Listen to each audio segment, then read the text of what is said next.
No One Knew the Burden, Part 29. The Burden Song. No one knew the burden. No one, ooh. No one knew the burden that she carried in her heart. Do you wanna know? Someone know. Are you curious? I'm curious to get to know. Listen to the narrative.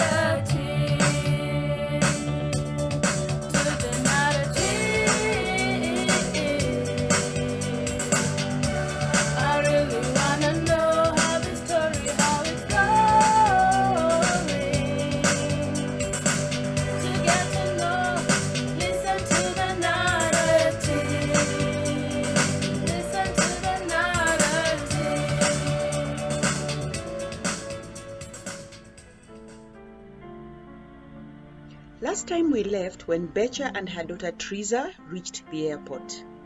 It had been agreed that Betcha was to pick the women in the visiting team and take them to their hotel. Her husband would pick the men. Their clearance at the airport was so fast, and soon all the visitors were settled in their various hotel rooms. The brides had learned the joy of efficiency. Their motto was excellence as a service to God, and they did their duties as such. The head of the men's delegation was also a man who believed in excellence. He put everything in order that by the time Nixon left for his house, he knew in detail how the week ahead would run. They even discussed the sites the visitors would visit by the end of the second week. He had taken a liking to Nixon and kept referring to him as son. This made Nixon miss his father so much that he decided he would call his father as soon as he got home just to check on him. The conference started at 8 o'clock the next morning. Betcha could not join them until the third day since her students were still sitting for their final exams. Graduation was just a month away. Therefore, Nixon shoulders the duties in stride. However, every day Nixon gave a summary of the day's happenings. Hence, she kept abreast of the goings-on. On Thursday, they both left early for the conference. Betcha was finally looking forward to participating actively. She found a seat on the fourth row near the middle aisle. This will give me a perfect view of the speakers, she thought cheerfully. She noticed that the conference hall was beautifully decorated. The podium was decked in purple and golden colors, her favorite colors. The seats were covered in royal blue and white. Each table had 3 bottles of water and sweets in a golden dish.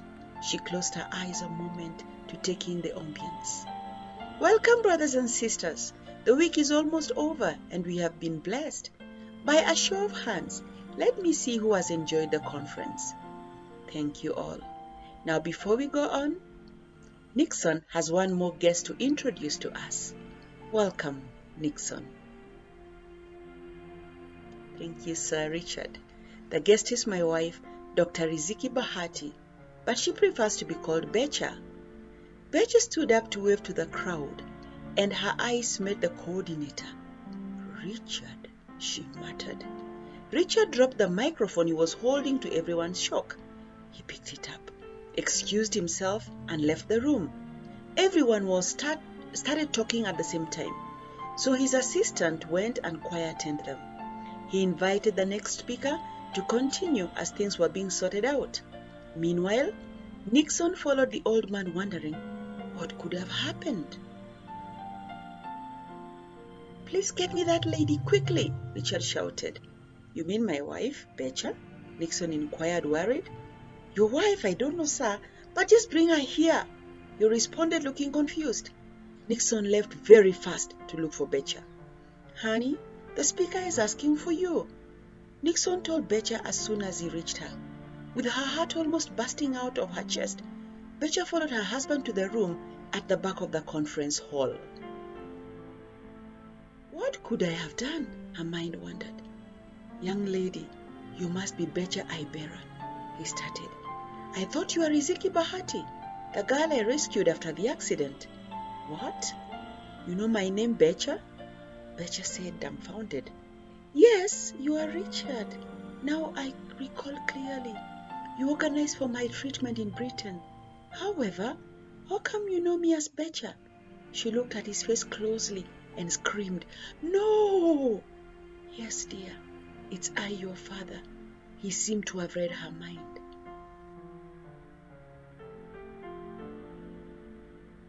"My father? It can't be. My father is dead." She ran out, she said, and ran out of the room. "How dare that man claim to be my father? I don't have a father," she said wildly, heading to her car. She felt resentment rise within her. She was shocked at her reaction. How can I be so resentful? This is not happening to me. It's just a bad dream. Someone please wake me up, she murmured to herself. When she reached the car, she broke down into tears. Nixon was hot on her heels as she headed to the car. "What was the gentleman telling you?" he inquired with great concern. He had never seen his wife with that level of distress. "He says he's my father," she explained painfully. "I refuse to acknowledge him." With that, she entered the car and ignited it. Nixon pleaded with her to think carefully and not drive in that condition. He decided to go and meet that man he had learned to like in the past few days. He was equally disturbed. All along, he had been talking to his father-in-law and he didn't know it. He wondered how he would reconcile the daughter and father. He recalled that all along, he had been trying to persuade Betcha to tell him about her relationship with her father, but she had adamantly refused and dismissed him with the words that he is dead as far as I'm concerned.